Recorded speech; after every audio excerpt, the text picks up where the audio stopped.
وابشروا بالجنة التي كنتم توعدون نحن أولياؤكم في الحياة الدنيا وفي الآخرة ولكم فيها ما تشتهي أنفسكم ولكم فيها ما تدعون نزلا من غفور رحيم ومن أحسن قولا ممن دعا إلى الله وعمل صالحا وقال إنني من المسلمين. بزرگ اور پیارے بھائیوں، اللہ پاک نے ہم کو زندگی آخرت بنانے کے لیے دی ہے. یہ پیغام ہے ہمارے نام، یہ ہمارے نام پیغام ہے. دنیا میں پیغام آتے ہیں، میسج آتے ہیں، تو ہمارے نام یہ پیغام ہے کہ زندگی جو دی گئی ہے وہ کس لیے دی گئی؟ آخرت بنانے کے لیے دی گئی ہے.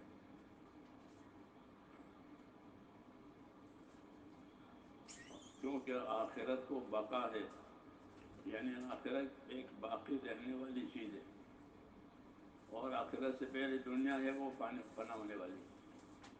ہر آدمی کی دنیا اس کی موت پر فنا ہو جائے گی، اور جب قیامت آئے گی تو پوری دنیا فنا ہو جائے گی زمین آسمان کے ساتھ. باقی اس کو پیدا کیا ہے اللہ تعالیٰ نے دنیا کو آخرت کی تیاری کے لیے، کہ اس میں رہ کر کے آخرت کی تیاری ہوگی، اس میں رہ کر کے آخرت کی بلاؤں سے، آخرت کی مصیبتوں سے بچاؤ بھی ہوگا. کس صورت میں؟ جبکہ اس دنیا سے آخرت بنائی جائے. اس لیے رسول صلی اللہ علیہ وسلم کی طرف سے ہم کو یہ بات ملی ہے کہ ان الدنیا خلقت لکم، کہ دنیا کو تو اللہ تعالیٰ نے تمہارے لیے پیدا کر دیا ہے.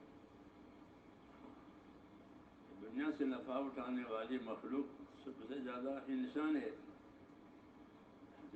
کہ وہ اپنی دنیا سے نفع اٹھاتے ہیں. باقی مخلوق نفع اٹھاتی ہے وہ تھوڑا، انسان دنیا سے زیادہ نفع اٹھاتا ہے. یہاں کے پانی سے، یہاں کی ہوا سے، یہاں کی آگ سے، پتہ نہیں کن کن چیزوں سے وہ نعمتیں بنا کر جو اللہ نے دی ہے اس سے آدمی نفع اٹھا رہا ہے دنیا میں. دنیا کے دو پہلو بتائے، ایک گزارا، ایک گزارا، کہ دنیا انسانوں کے گزارے کے لیے یہاں سے وہ گزر جائیں گے، کافی کر اپنی ضرورتیں پوری کر کے گزر جائیں گے. ایک گزارا، اور ایک آخرت کا توشہ. ایک کیا؟ کہ یہی آخرت کا توشہ بھی ہے، کہ اس کو اپنی آخرت کا توشہ بناوے. حدیثوں میں ہے کہ دنیا کیا ہی اچھی چیز ہے، دنیا کیا ہی اچھی چیز ہے، اس کے لیے جو اس سے اپنی آخرت کا توشہ بناوے. تو دنیا اس کے لیے بہت ہے، کیونکہ کمائی یہی ہے. جیسے کمائی بازاروں میں ہوتی ہے، کمائی گھر میں نہیں ہوتی، بازاروں میں کمائی ہوتی ہے. تو دنیا کو ایک طرح سے اللہ تعالیٰ نے بازار بنایا ہے.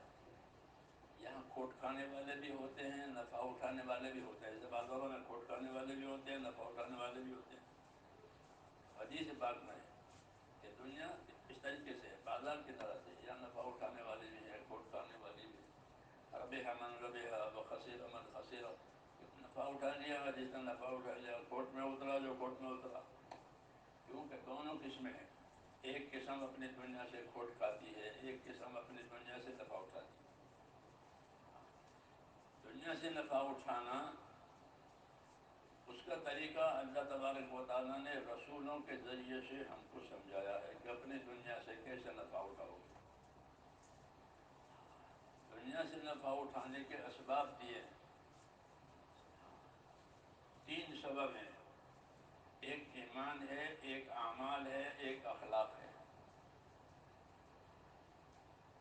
یہ 3 سبب ہیں دنیا سے آخرت بنانے کے، اور دنیا سے فائدہ اٹھانے کے لیے. یہ 3 سبب ہے.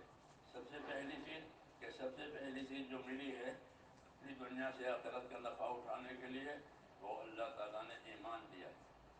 لا الہ الا اللہ. آدم علیہ السلام کے زمانے سے لے کر کے آخر تک یہی رہا ہے، لا الہ الا اللہ، ایک اللہ ہے، وہی عبادت کے لائق ہے، اسی کے ہاتھ میں سب کچھ ہے، کسی کے ہاتھ میں کچھ نہیں ہے. نفع ہو، نقصان ہو، حالات ہو، اسباب کے اثرات ہو، یہ سب کچھ اللہ کے ہاتھ میں. یہ سب کچھ مخلوق ہے، ایک اللہ خالق ہے. اس لیے ایک اللہ سے اپنا تعلق قائم کرو. یہ دعوت ہے ایمان کی کہ اپنا تعلق اللہ تعالیٰ سے قائم کرو. اللہ تعالیٰ سے تعلق قائم ہوتا ہے عبدیت کا اور بندگی کا. کوئی دوسرا تعلق اللہ کے ساتھ کسی کا نہیں ہے, کوئی رشتہ داری نہیں ہے, بلکہ ایک ہی تعلق اللہ تعالیٰ کے ساتھ بندوں کا ہے. وہ کیا ہے؟ اس کی عبادت کا تعلق. اسے نبیوں نے آ کر اللہ کا تعارف کرایا اور اللہ کی نعمتیں یاد دلائی. یہ انبیاء کرام کا طرز ہوتا ہے کہ وہ ایک تو اللہ تعالیٰ کی نعمتیں یاد دلاتے ہیں. اذکروا نعمت اللہ علیکم, کہ جو نعمتیں تمہارے اوپر اللہ تعالیٰ کی ہے اس کا دھیان کرو, کہ اگر وہ نعمت اللہ تعالیٰ نہ دیتا تو کوئی نہ دیتا. ایسی نعمتیں ہیں کہ اگر خدا نہ دے تو کوئی نہ دے. بعض نعمتیں ہمارے وجود سے باہر ہے, بعض نعمتیں ہمارے وجود کے اندر ہے.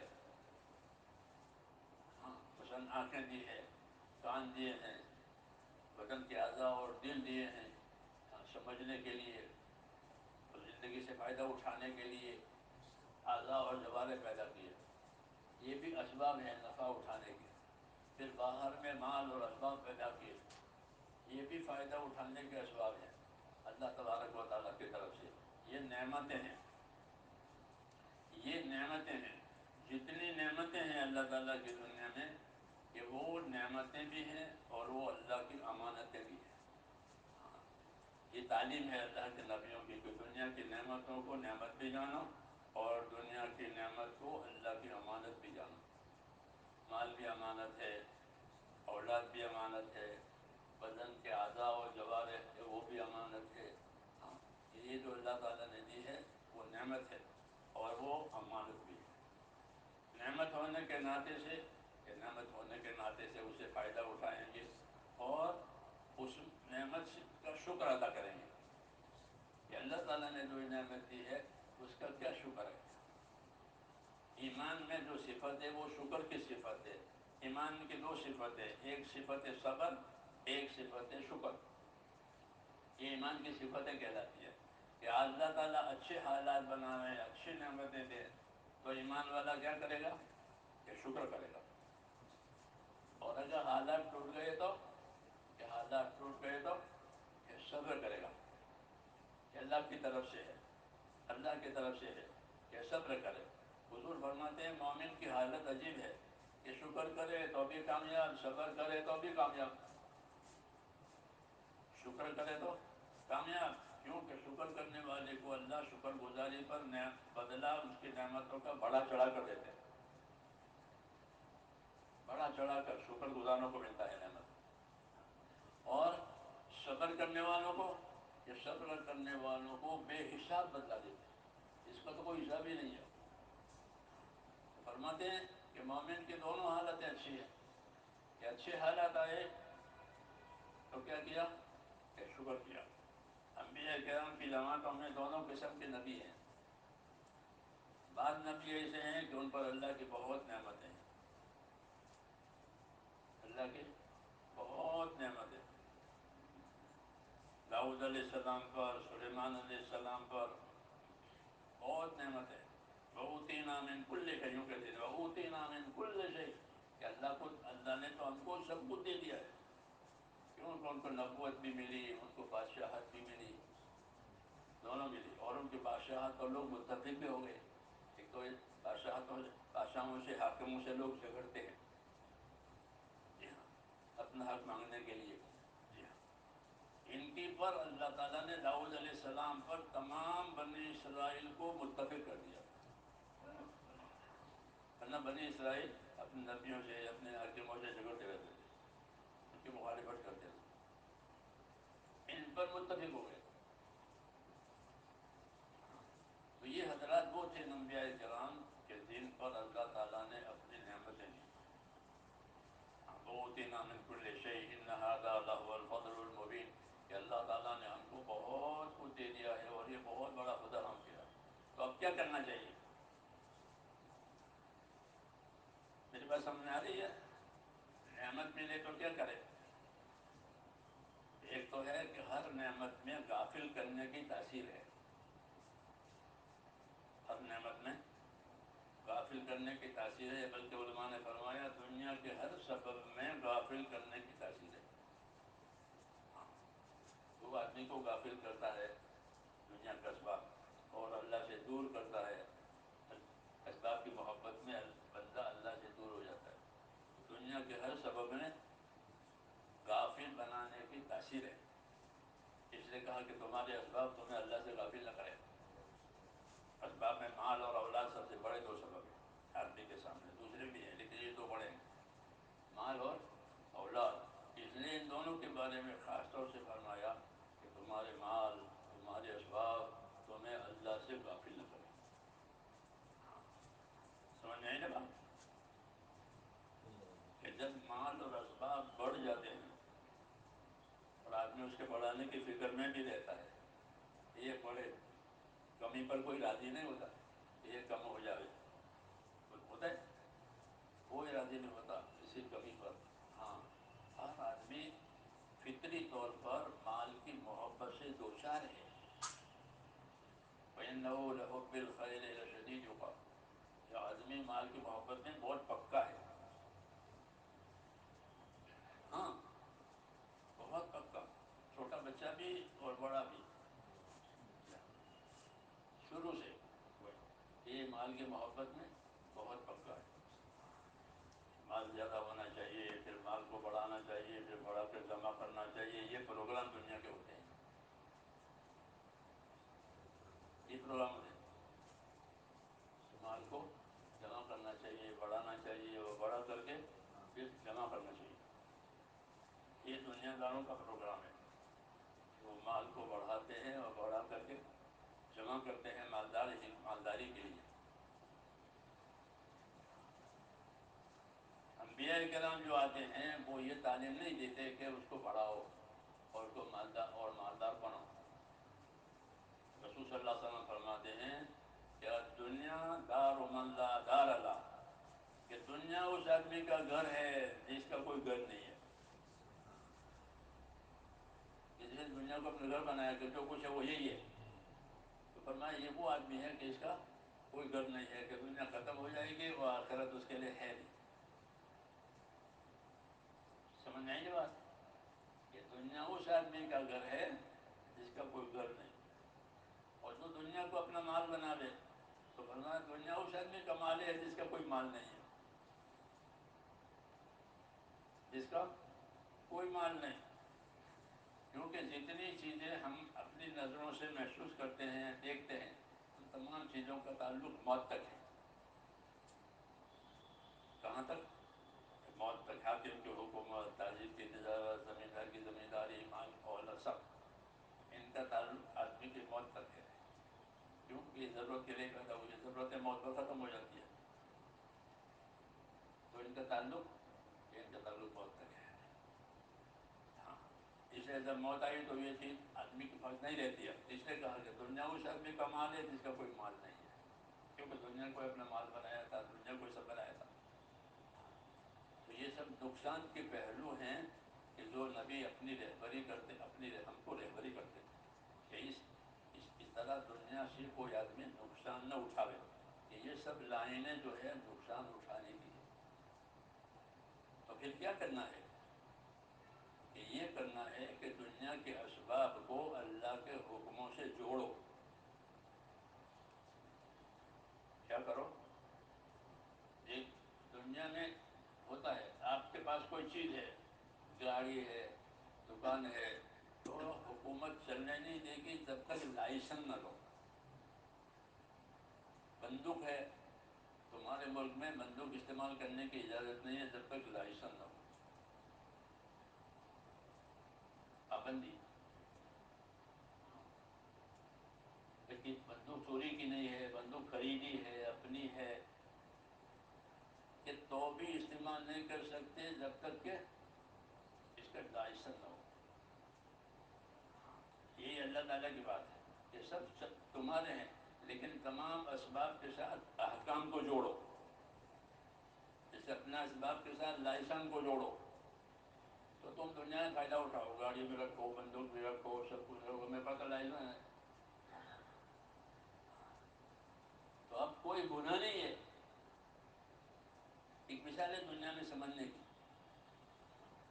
یا اپنے لائسنس رکھو استعمال کرنے کی اجازت۔ اللہ تعالیٰ کا بھی یہی کہ جتنے اسباب دیے ہیں اپنے اسباب کو اللہ کے احکام سے جوڑو، پھر کوئی بات نہیں ہے، اسباب سے فائدہ اٹھاؤ اور احکام کی پیروی کرو تو دنیا کی بھی خیر ہے اور آخرت کی بھی خیر ہے۔ اس لیے ہر سبب کے ساتھ اللہ تعالیٰ کا حکم ہے، آنکھ ہے تو آنکھوں کے ساتھ اللہ کے حکم ہے، بدن کے اعضاء کے ساتھ اللہ تعالیٰ کا حکم ہے، اللہ نے مال دیا ہے تو مال کے ساتھ اللہ کا حکم ہے، اولاد دی ہے تو کہ اولاد دی ہے تو اولاد کے ساتھ اللہ کا حکم ہے کہ اولاد کو کیا کرو گے۔ امام غزالی فرماتے ہیں کہ ہر آدمی کی اولاد وہ اس کے پاس اللہ تعالیٰ کی امانت ہے۔ اولاد کیا ہے؟ اللہ کی امانت۔ لوگ اولاد چاہتے ہیں کہ اولاد ہو جائے، اولاد ہو جائے، ہاں ان کو اس کی رغبت ہوتی ہے، ہماری گود خالی ہے، ہمارا گھر خالی ہے، جی ہاں اولاد مانگتے ہیں اللہ تعالیٰ سے، لیکن اولاد کیا ہے کہ وہ اللہ تعالیٰ کی امانت ہے، کہ اولاد کو اللہ تعالیٰ نے عبادت کے لیے پیدا کیا ہے، جیسے ہم کو عبادت کے لیے پیدا کیا ہے اولاد کو عبادت کے لیے پیدا کیا ہے۔ اسے حکم ہے کہ اپنے آپ کو، اپنے اہل و عیال کو دوزخ سے بچاؤ۔ کس سے بچاؤ؟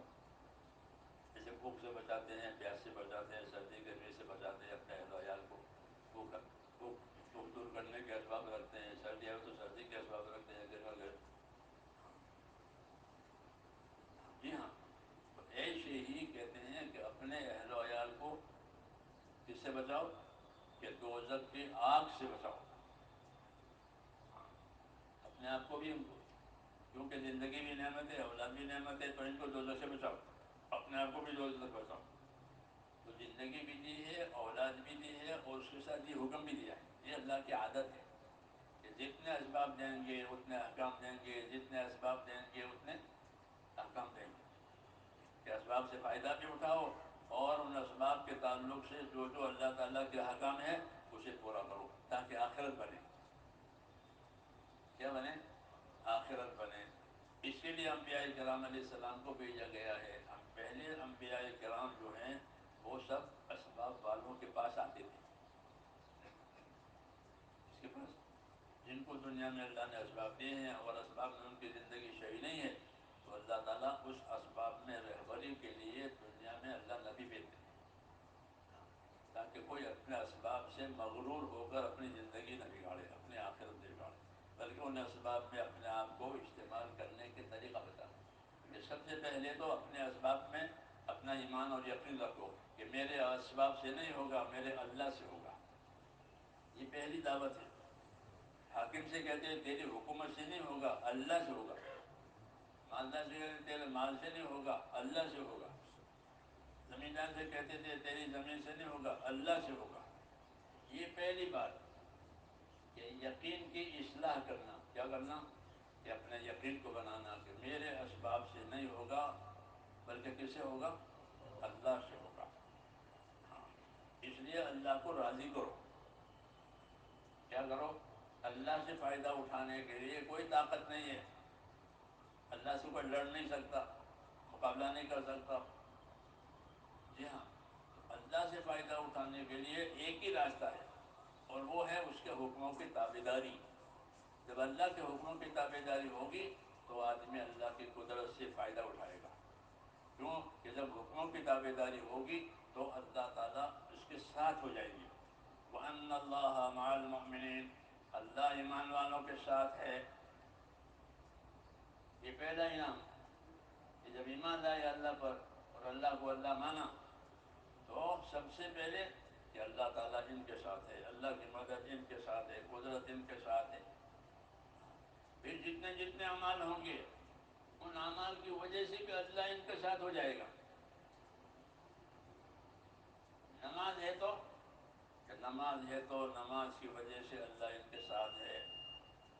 انی معکم لئن اقمتم الصلاۃ وآتیتم الزکوٰۃ، میں تمہارے ساتھ ہوں اگر تم نماز قائم کرنے والے، زکوٰۃ دینے والے اور رسول کی اطاعت کرنے والے بنو تو میں تمہارے ساتھ ہوں۔ یہ مثالیں ہیں جو اللہ تعالیٰ نے بتائی ہے کہ اسباب میں اللہ کی مدد لینے کے لیے اسباب کم ہوں یا زیادہ، کہ ان اسباب میں اللہ تعالیٰ کے حکموں کو جاری کرو، اللہ تعالیٰ کے حکموں کے اس اسباب میں پابند بنو۔ یہی تعلیم حضرات انبیاء کی ہوتی تھی کہ وہ دنیا میں آ کر دنیا کے اسباب کو ہمارے اوپر حرام نہیں کرتے تھے کہ اس کو چھوڑو، اس کو چھوڑو، اس کو چھوڑو، جیسے دوسرے مذہب میں ہے کہ وہ دنیا چھوڑ دیتے ہیں، کیا کرتے ہیں، دنیا چھوڑ دی اور دنیا چھوڑ چھاڑ کر کے بیٹھ گئے اپنے عبادت خانوں میں۔ جی ہاں، ہم کو اس کے چھوڑنے کی اجازت نہیں ہے۔ لا رہبانیت فی الاسلام، اسلام میں رہبانیت نہیں ہے، یعنی دنیا اور سب چیزوں کو چھوڑ چھاڑ کر کے اللہ کی عبادت میں لگ جاوے، ایسا نہیں ہے۔ جی ہاں، کچھ آدمی تھے حضور صلی اللہ علیہ وسلم کے صحابہ میں سے، وہ ایک دفعہ آپ کی ازواج مطہرات اور بیویوں کے پاس گئے اور مسئلہ پوچھا۔ کیا مسئلہ پوچھا؟ کہ حضور صلی اللہ علیہ وسلم کی عبادت گھر میں کیسی تھی، کتنی تھی؟ تو بیویوں نے بتایا یہ عبادت تھی، یہ تھی، یہ آرام تھا۔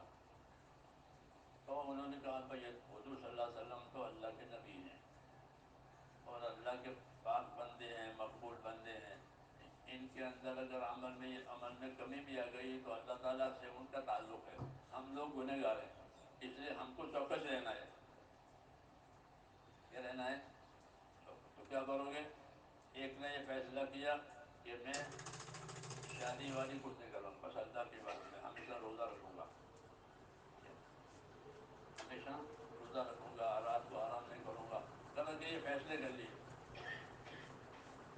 جب حضور صلی اللہ علیہ وسلم اور آپ کو خبر ہوئی تو آپ نے فرمایا کہ تم لوگوں نے یہ فیصلہ کیا ہے کہ ہاں، کیوں؟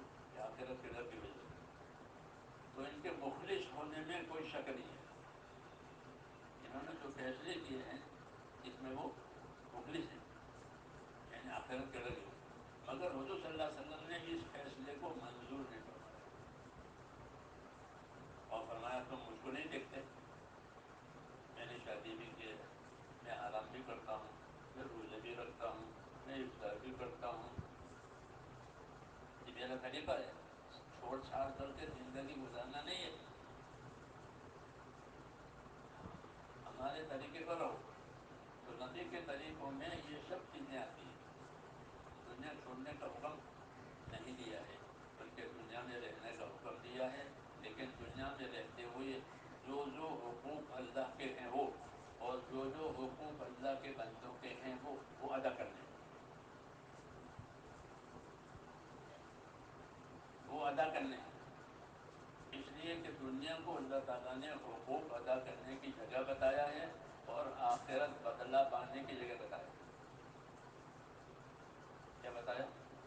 کہ دنیا حقوق ادا کرنے کی جگہ ہے اور آخرت بدلہ پانے کی جگہ ہے۔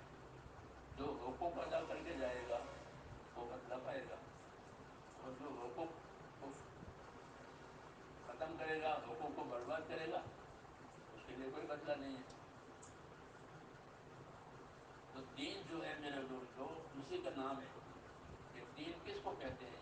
کہ دین اس کو کہتے ہیں جس میں حقوق کی تعلیم دی جائے، اس لیے دین سیکھنا ضروری ہے کہ دین سیکھیں گے تو پتہ چلے گا کہ کس کا کیا حق ہے۔ ہاں، دین نہیں سیکھیں گے تو پھر آدمی اپنے اغراض میں زندگی گزار دے گا، میری یہ غرض ہے، میری یہ غرض ہے، میری یہ ضرورت ہے، پھر وہ ضرورتیں راحت میں بدل جائے گی، پہلے تو ضرورت تھی اب راحت ہو جائے گی، پھر راحت کی تو کوئی حد بھی نہیں ہے کہ کتنی راحت، پھر اس طرح دنیا کا پروگرام لمبا ہو جاتا ہے۔ پہلے لوگ کچے مکانوں میں رہتے تھے، کیسے کیسے مکان؟ ہر چیز مٹی کی ہوتی تھی، یاد کرو، مکان کس کے؟ مٹی کے، برتن مٹی کے، پانی پینے کے برتن، پکانے کے برتن، سب چیزوں کے برتن یہ مٹی کے ہوتے تھے، چولہا بھی مٹی کا، لپائی کتائی بھی مٹی کی. یہ کیوں کہ مٹی سے پیدا کیا ہے اور مٹی سے اس کے سارے زندگی کو گزارے کا اسباب ہے.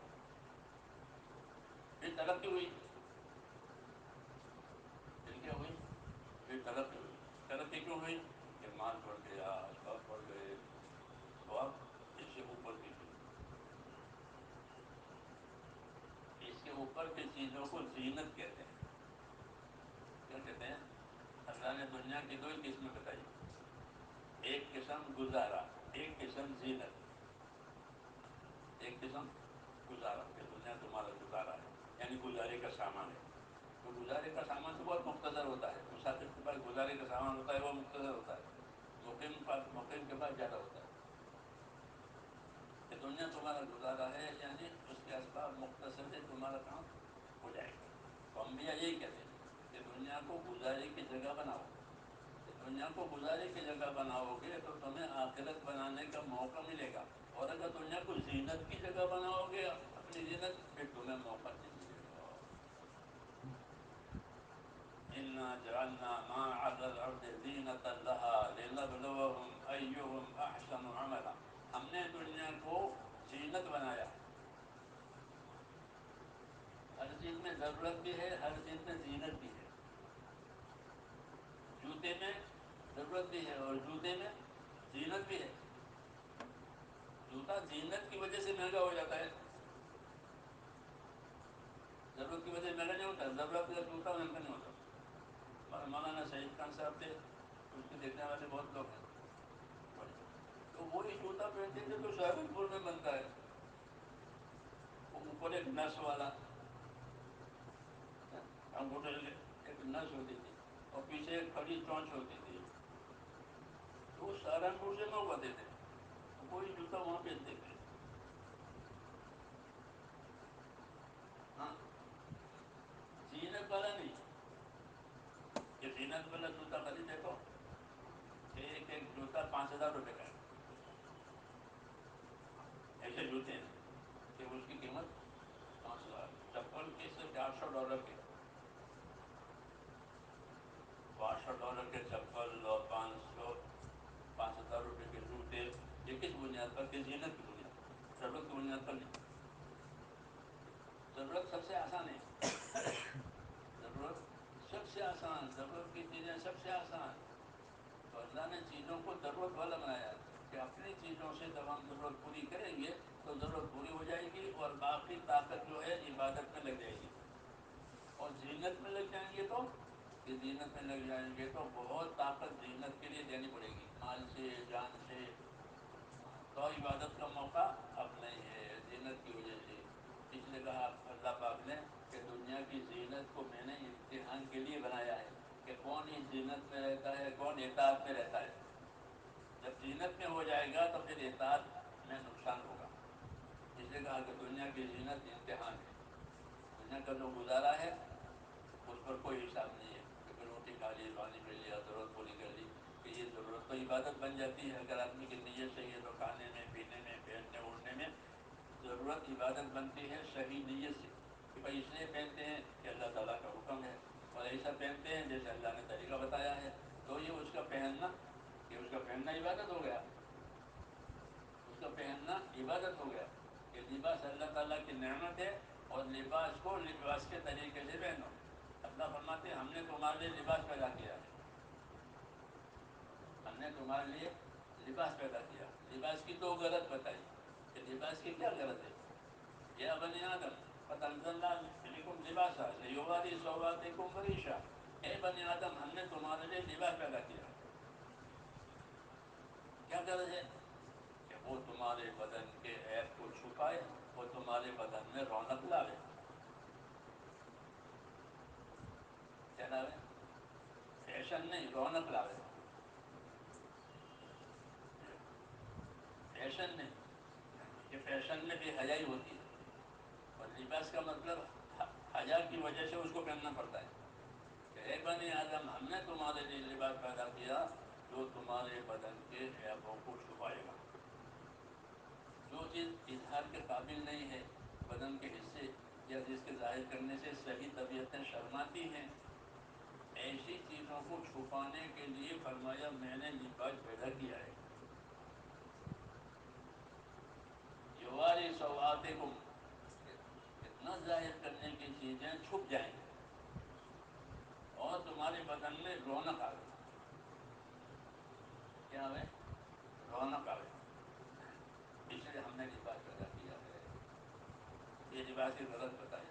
اس لیے سے آدمی لباس بناوے، اس لیے سے آدمی لباس پہنے، وہ اس کا لباس پہننا دین بن جائے گا. اس لیے ہمارے مذہب میں یہ طریقہ ہے کہ جو چیزیں ضرورت کی ہے اگر اس کو صحیح نیت سے استعمال کریں تو وہی ضرورت عبادت بن جائے گی.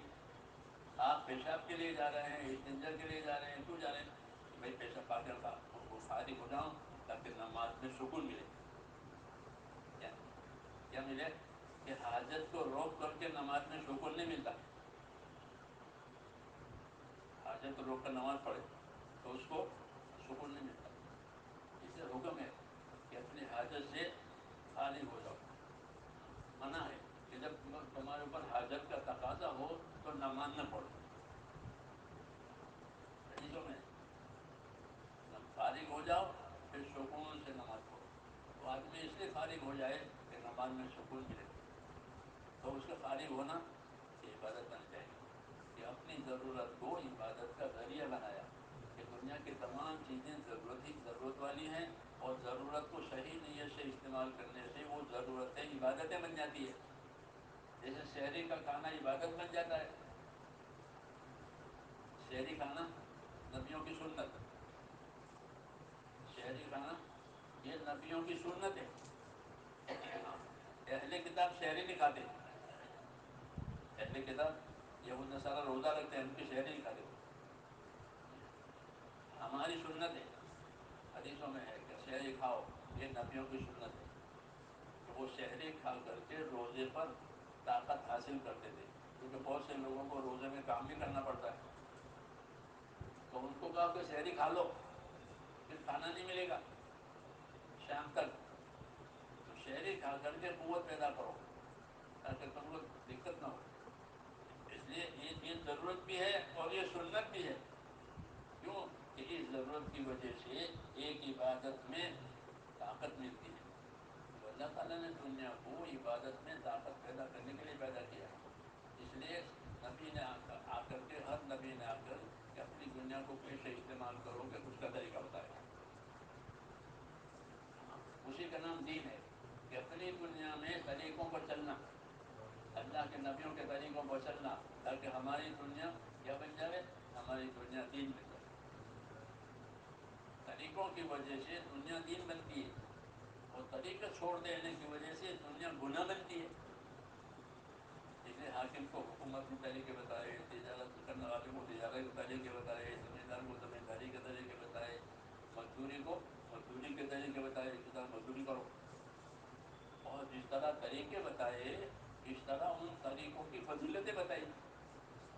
اس طریقے پر جب کام کرو گے تو تم کو تمہارے ان دھندوں میں فضیلتیں ملے گی.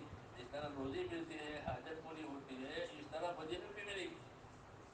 مولانا محمد یوسف صاحب رحمۃ اللہ علیہ فرماتے تھے کہ ہمارے دین میں ہر شعبے کے فضائل ہیں، ہر شعبے کے مسائل ہیں. سمجھ میں آئی بات؟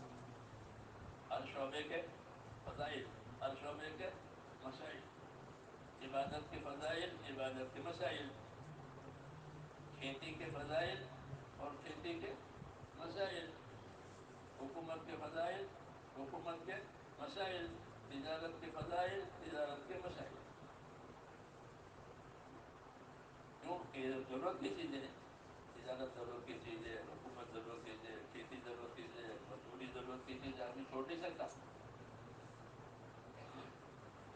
تو اللہ تعالیٰ نے اپنے فضل و کرم سے یہی ضرورت کی چیزوں کو دین بنا دیا. کیا بنا دیا؟ دین بنایا. کہ پہلے ایمان دیا، پھر ایمان کی وجہ سے اطاعت کو واجب کیا، پھر اطاعت کے طریقے بتائے.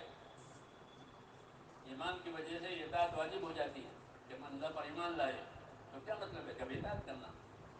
تو پھر اطاعت کے طریقے بتائے کہ حاکم ہو کر کیسے اطاعت کرو گے، تاجر ہو کر کیسے اطاعت کرو گے، زمیندار ہو کر کیسے اطاعت کرو گے، مزدور ہو کر کیسے اطاعت کرو گے. تو یہی چار چیزیں دنیا میں چلتی ہے. یہی عبادتیں ہیں، حکومتیں ہیں، تجارتیں ہیں، زمینداریاں، مزدوریاں، یہی چیزیں چلتی ہیں. ان کے ہم کو طریقے بتائیں. ان کو چھوڑنے کے لیے نہیں کہا کہ حکومت چھوڑو، زمینداری چھوڑو، ایسا نہیں کہا، بلکہ یہ کرو کیونکہ تمہاری زندگی کی گزارے کی یہ چیزیں ہیں. لیکن اس کو دین بناؤ. کیا بناؤ؟ دین بناؤ. جب دنیا کو دین بنائے گا تو یہ بہت بڑا کاریگر ہے، بہت بڑا کیمیاگر ہے. کوئی آدمی مٹی کو سونا بناوے، تانبے کو سونا کہتے ہیں تانبے، تو کتنا بڑا کاریگر کہ تانبے کو سونا بناتا ہے. تانبے کو سونا نہ بنانے والا بڑا کاریگر، بڑا کیمیاگر. اس سے بڑا کیمیاگر وہ ہے جو اپنی دنیا کو دین بنائے. کیا بناوے؟ دنیا کو دین بناوے. کسی کو میں سونا بنانا جانتا ہوں، تم ہمارے ساتھ رہو، تم کو سونا بنانا سکھا دیں گے 4 مہینے دو. تو کتنے تو 4 مہینے دینے تیار ہو جائیں گے؟ بولو. 4 مہینے رہو گے تو سونا بنانا سکھا دوں گا. جی ہاں. کچھ جڑیاں بوٹیاں ایسی ہوتی ہے جو سونا بنتا ہے، تانبا.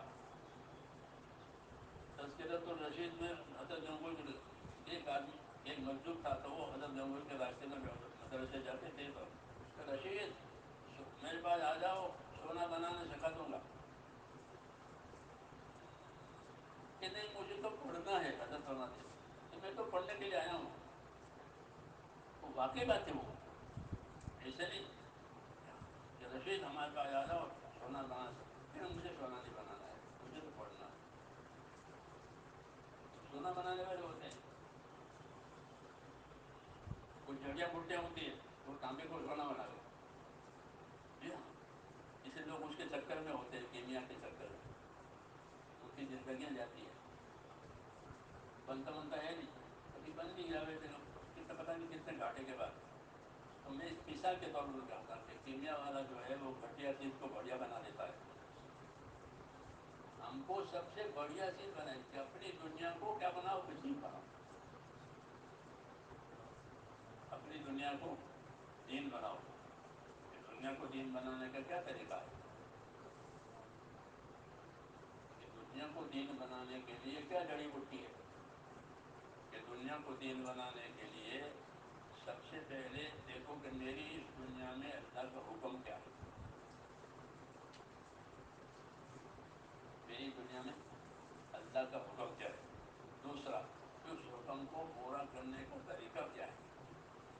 جیسے دوا اور دوا استعمال کرنے کا طریقہ، ہتھیار اور ہتھیار کے استعمال کرنے کا طریقہ. دو چیزیں ہوتی ہیں نا ہر چیز میں. ایک وہ اصلی مادہ اور اصلی مادے کو استعمال کرنے کا، وہ استعمال کرنے کا طریقہ ہر چیز میں. تو یہاں بھی ایسا ہے. تو کہاں کو کہ جو چیز کی ہے اس کے اندر یہ دیکھو کہ اس میں اللہ تعالیٰ کا حکم کیا ہے اور حکم کو پورا کرنے کا طریقہ کیا ہے. دو، تیسری بات، حکم میں اور حکم کا طریقہ پورا کرنے میں نیت کیا ہے. اگر یہ 3 چیزیں بن گئی تو دنیا دین میں جائے گی. تاجر تجارت میں اللہ کا حکم دیکھے، تجارت میں حکم کا طریقہ دیکھے اور اپنے یہ صحیح کرے کہ میں اپنی تجارت سے جو ہے آخرت بنانا چاہتا ہوں، کہ کسی کا محتاج نہ بنوں، بیٹنا مانگنی پڑے اور کسی غریب کی مدد کر سکوں. حدیثوں میں اس کی فضیلت ہے کہ آدمی دنیا کو اس لیے کماتا ہے کہ میرا گزارا ہو جاوے، میرے بچوں کا گزارا ہو جاوے اور بڑھ جاوے میرے پاس، تو اپنے اڑوسی پڑوسی ضرورت مندوں کو دیکھوں. تو وہ قیامت میں ایسا اٹھے گا کہ اس کا چہرہ 14 رات کے چاند کی طرح ہوگا. حدیثوں میں فضیلتیں ہیں. بھائی دنیا اس لیے کمانی ہے اپنی ضرورت، اپنے گھر والوں کی ضرورت، اور مجھے کسی سے مانگنا نہ پڑے. اور اگر اللہ زائد دے دے تو اڑوس پڑوس اور دوسرے اہل حقوق کی خبر ہو کہ اگر ان چیزوں کے ساتھ وہ اپنی دنیا کماتا ہے تو وہ قیامت میں ایسا اٹھے گا کہ اس کا چہرہ روشن ہوگا. کیونکہ اس نے دنیا کو دین بنانے کا ذریعہ بنایا، اچھی نیت کی وجہ سے، اچھے طریقے کی وجہ سے. تو دنیا دین بنتی ہے ان 3 چیزوں کی وجہ سے. کہ اپنے اللہ کا حکم دیکھو، حکم کے پورا کرنے کا طریقہ دیکھو اور اپنے لیے یہ صحیح بناؤ کہ میں یہ اس لیے کرتا ہوں تاکہ اللہ اس سے میری آخرت پر راضی ہو جاوے، اور میری آخرت پر اللہ راضی ہوگا تو آخرت بنائے گا، اللہ ناراض ہے تو آخرت نہیں بنے گی۔ اللہ کو راضی کرنا ہے۔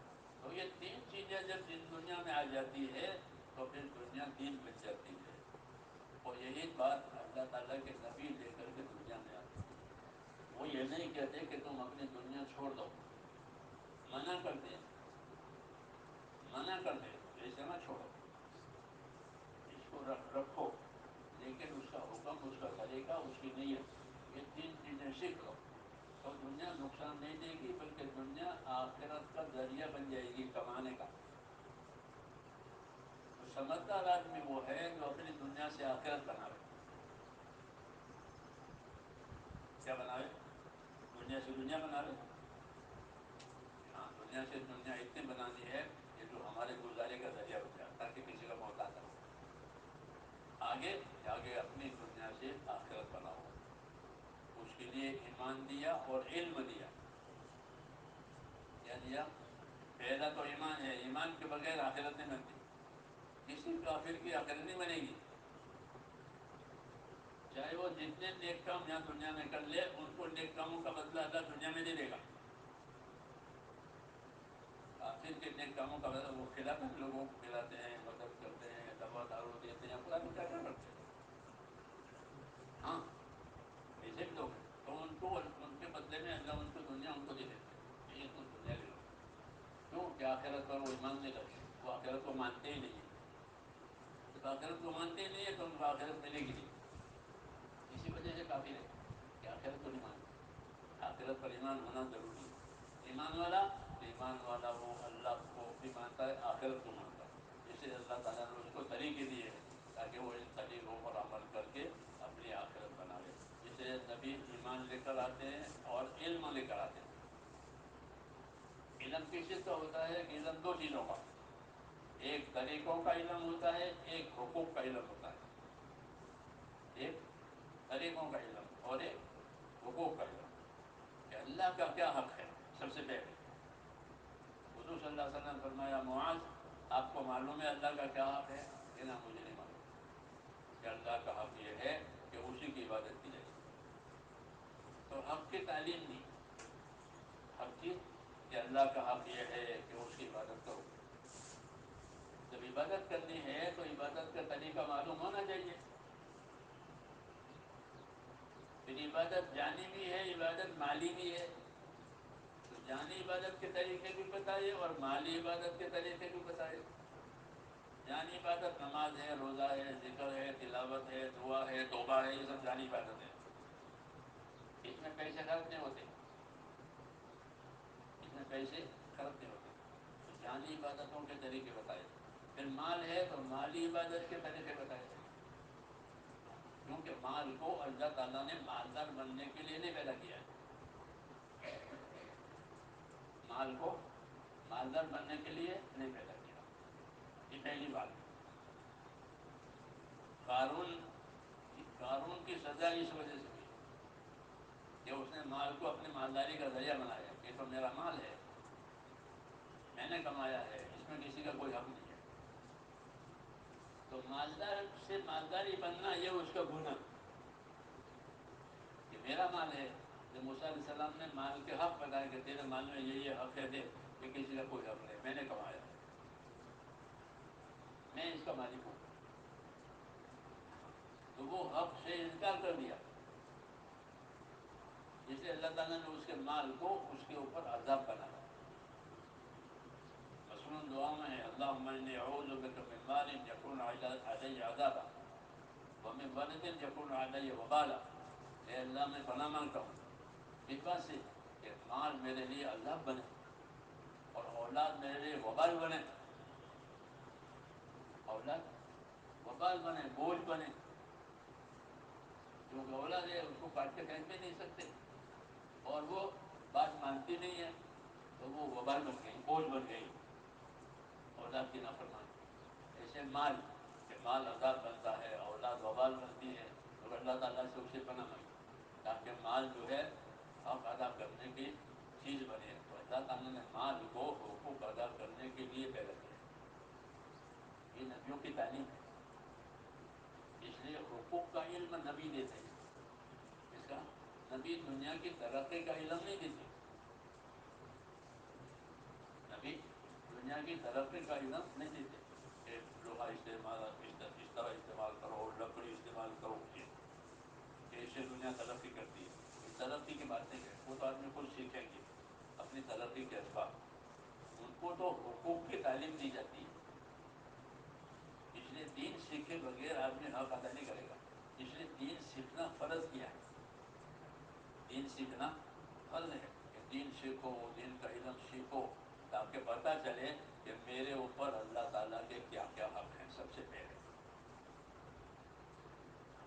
اللہ کا حق عبادت کا حق کیا ہے کہ اللہ نے ہماری دل میں عبادت کی ہے اور عبادت کے لیے ہی پیدا کیا ہے. اس نے عبادت کا علم دیا ہے. اس کا علم دیا, عبادت کا علم. نماز اس طرح پڑھی جائے گی, روزے اس طرح رکھے جائیں گے, ذکر اس طرح کیا جائے گا, اور اس طرح کیا جائے گا. عبادت کا علم دیا ہے. اور علم دو طریقے کا دیا ہے. ایک طریقوں کا علم, ایک فضیلتوں کا علم. ایک طریقوں کا علم دیا اور ایک فضیلت کا. فضیلت جب آدمی سنے گا تو وہ طریقے پر عمل کرنے کا شوق پیدا ہوگا. ورنہ طریقہ نفس کو بھاری لگتا ہے. طریقہ نفس کو بھاری لگتا ہے. تو اللہ تعالیٰ نے اس بوجھ کو ہلکا کرنے کے لیے فضیلتیں بتائی ہیں. کہ ذکر کی کیا فضیلت ہے, نماز کی کیا فضیلت ہے, صدقے کی کیا فضیلت ہے, قرآن پڑھنے کی کیا فضیلت ہے. تاکہ فضیلتیں اگر یاد کرے گا تو عمل کا شوق پیدا ہوگا. سورہ یاسین پڑھو گے, کیا پڑھو گے, کیا ثواب ملے گا؟ کہ سورہ یاسین پڑھنے والے کو 10 قرآن پڑھنے کا ثواب ملتا ہے. 10 دفعہ قرآن شریف پڑھے, کتنا بڑا کام ہے. 10 مرتبہ پڑھے 300 پارے ہو جائیں گے. 300 پارے پڑھنا آسان ہے. سورہ یاسین پڑھو تو 10 قرآن کا ثواب ہے. کتنا بڑا ثواب ہے. اور سورہ یاسین پڑھو کہ تمہاری حاجتیں پوری ہو جائے گی دن بھر کی.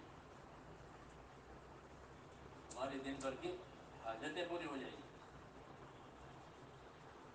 10 قرآن کا ثواب ہے اور اس کی برکت یہ ہے کہ دن بھر کی حاجتیں پوری ہو جائے گی. تو اب آدمی سورہ یاسین پڑھے گا کہ ثواب بھی ملتا ہے اور کام بھی بنتا ہے. یہی فضیلتیں ہیں. تو اللہ تعالیٰ نے اپنے حکموں کے طریقے بھی بتائے ہیں اور اس کی فضیلتیں بتائی. ہاں, اس لیے فضیلتوں کا سیکھنا تو سب کے لیے ضروری ہے. کیونکہ ہر آدمی کے اپنے عمل ہوتے ہیں. تو وہ جو عمل کرے اس کی فضیلت معلوم ہو, جو عمل کرے اس پر تو وہ عمل پر قائم ہونے کا ذریعہ بنے گی. اگر فضیلتیں یاد ہے تو اسی کہتے ہیں فضیلتوں کا علم سیکھو تاکہ اور عمل کو طریقے سے کرو. طریقے پر عمل کرنے کی وجہ سے فضیلت ملے گی. اور فضیلت سے دنیا کی برکتیں اور آخرت کا بدلہ ملے گا. دنیا میں برکتیں آئے گی, آخرت میں بدلہ ملے گا. جب سورہ یاسین پڑھے کہ تمہارے دن بھر کے کام ہو جائیں گے اور 10 قرآن کا ثواب ملے گا. تو دنیا بھی بنتی ہے اور آخرت بھی بنتی ہے. دین کی تاثیر ہے. تمہاری دنیا بھی بنے گی, تمہاری آخرت بھی بنے گی. تو اب نادان ہوگا جو دین پر نہیں چلے گا. تو بندہ دنیا بھی بنا رہے ہیں, آخرت بھی بنا رہے ہیں. لیکن آدمی کا نفس ہے, آدمی کا شیطان اس کے ساتھ ہے. وہ آدمی کو دین پر آنے نہیں دیتا. کیونکہ دین حق ہے. دین کیا ہے؟ حق. اور حق کا مزہ کڑوا ہوتا ہے. حق کا مزہ کیسا ہوتا ہے؟ دوا کا مزہ کیسا ہوتا ہے؟ دوا کا مزہ کڑوا. کوئی مریض دوا شوق سے نہیں کھاتا. کھاتا ہے کہ دوا کھانے کا شوق ہے. کب چھٹی ملے اسپتال میں سے. ہاں, لیکن دوا ضروری ہے. کڑوی بھی ہے, مہنگی بھی ہے, لیکن دوا ضروری ہے. دین کے جو احکام ہیں جب تک آدمی کی تربیت نہ ہو تو اس کو ایسے کڑوے لگیں گے جیسے کہ دوا کر